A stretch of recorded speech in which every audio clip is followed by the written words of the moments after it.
everybody. This is gonna be one of the most haunted places, 10 top most haunted places in Michigan. Alright, let's go up. We're gonna start off with number 10, Calumet Theater. Opened in 1900, the Calumet Theater was the Upper Peninsula most beautiful entertainment venue funded by wealth from the nearby copper mines. It featured luxurious like an electric copper chandelier. The theater is famously haunted by the ghost of Polish actress Helena Modjeska, whose portrait hangs cremously on the walls. Whenever her portrait was taken down, Protagoras' activity follows. Lights turn off and on. Loud crashes are heard. Her ghost has been spotted throughout the theater. According to legend, in 1958, she appeared to an actress who forgot her lines in the midst of a stage fright. The ghost whispered the correct lines to her and saved the performance. Number 9, bloodstained farmhouse. In 1852, this unassuming farmhouse outside the village of Flowerville, Michigan, hides a sinister secret. When newlyweds purchased this home in 1968, they discovered dark stains like dried blood on the wooden stairs. Didn't matter how hard they got it off, they couldn't get rid of the stains.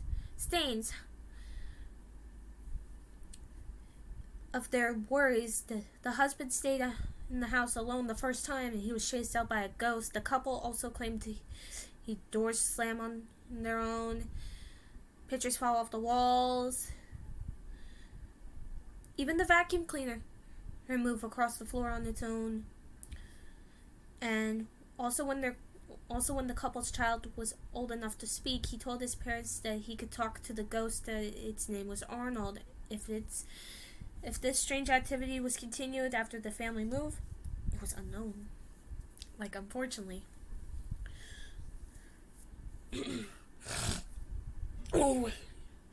Number 8, Knock Knock Road.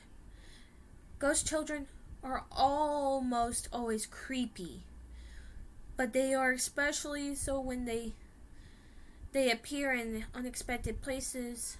This is the case along Starsburg Road, a commonly ravaged Detroit, Michigan. For years, travelers along this road have reported the unusual sound of a young child rapping on their car or doors and windows as they pass.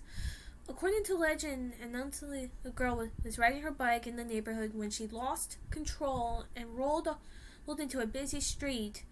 She was struck and killed. Today her ghost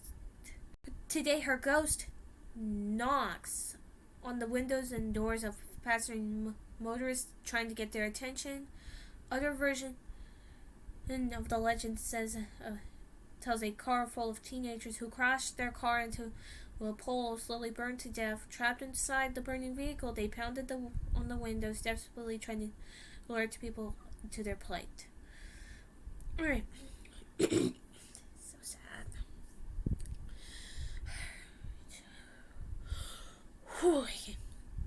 Number 7, Northern Michigan Asylum. In 1885, this artistically appealing building has withstood the test of time despite being in danger of demolishing. It was closed in 1989. Over a century, the mentally ill were housed and treated for, according to Linda Godfrey, the electric shock therapy and other treatments were performed on more than 50,000 patients who resided with these walls. Gosh. We're on number 6, Hell's Bridge. Oh God. Hell's Bridge. This bridge was somewhat unique and exclusively designed for pedestrians.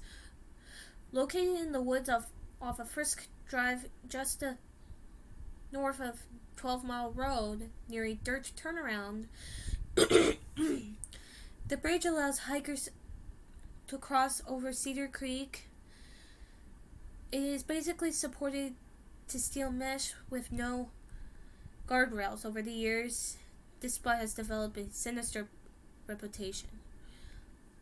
A man named Elias Frisk murdered several children and dumped their bodies into the creek, claiming the devil made me do it.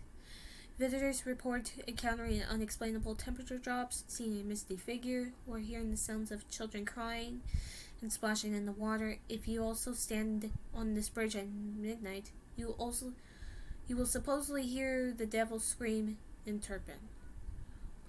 Number 5, Michigan State University.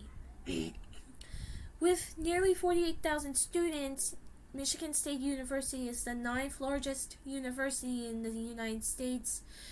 In terms of enrollment, is one of the top public schools, research universities in the country. It is also known for sports teams and other stuff.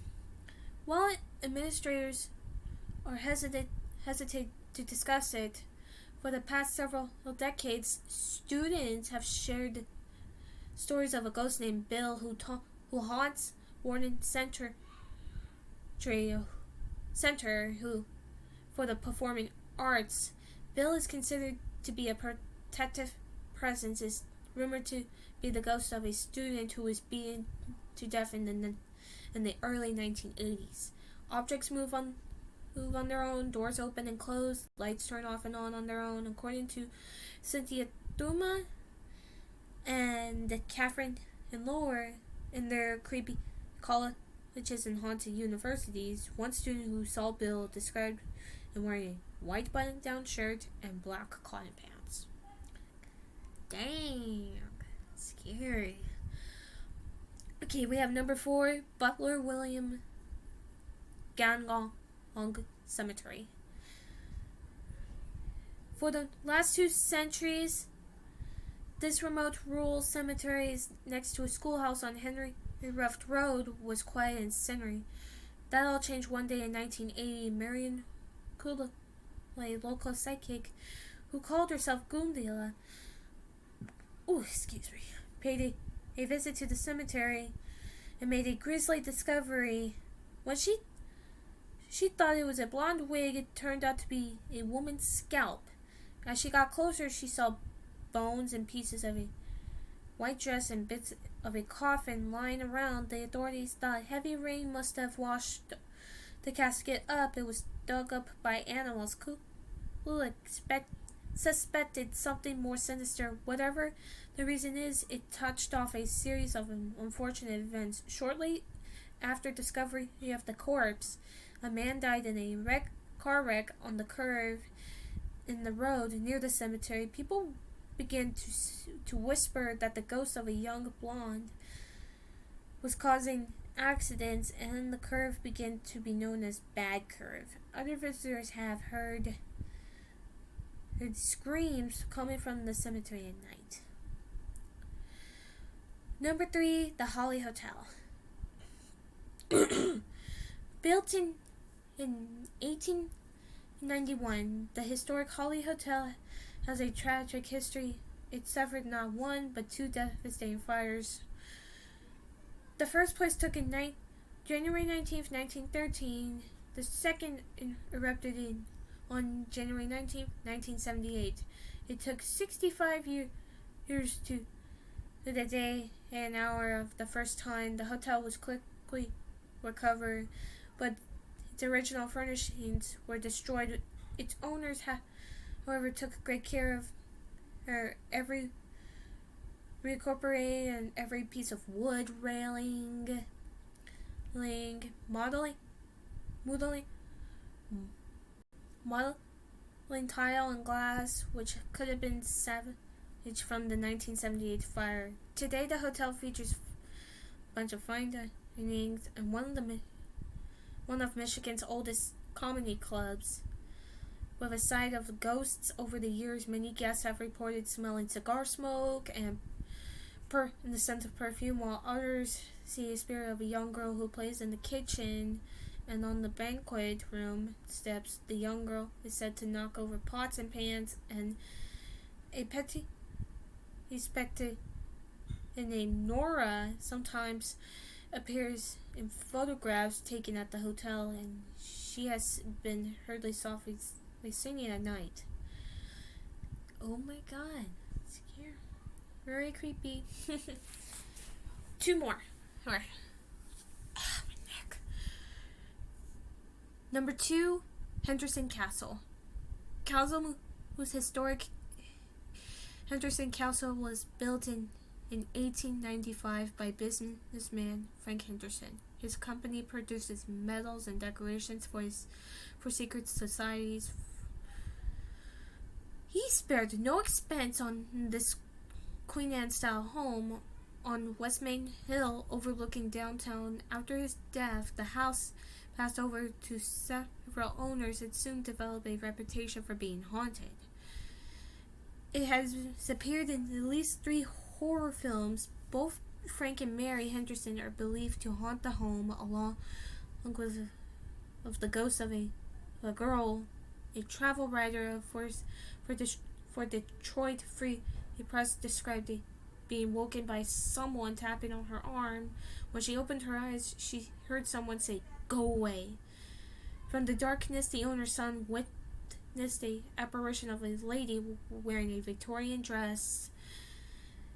What was formerly Mary Henderson's changing room, the other guests have heard footsteps and seen a phantom dog. Today, Henderson Castle is an upscale bed and breakfast. Number 1, the very last one. Central Michigan University. Established in 1892, the campus of Central Michigan University is literally crawling with ghosts and otherworldly activity.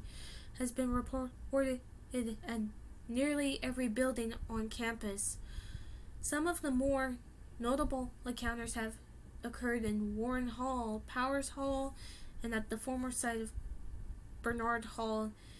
Built in 1928, the hauntings at Warner Hall seem from a tragic incident that occurred less than a decade after it opened. A young cafeteria worker named Teresa Schmumarcher,